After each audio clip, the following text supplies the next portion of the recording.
Alam niyo ba mga kaidolo, lahat tayo'y nakakaranas ng mga problema at pagsubok.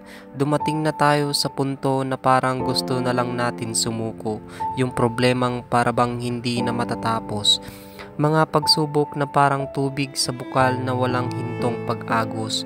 May mga oras na lamunin tayo ng emosyon na idadaan na lang natin sa bakasyon dahil baka nandun ang solusyon.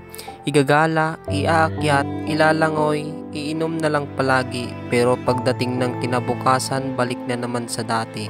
Sarap bumalik sa pagkabata no, wala kang ibang gagawin kundi mag-aral, maglaro, pagkatapos kumain. Mga larong pambata na parang nagpasaya sa ating pagkabata. Ngunit habang tayo'y tumatanda na, nakakaranas na tayo ng mga problema at pagsubok na parang kasing taas ng bundok, mga problemang naglagay sa atin sa alanganin.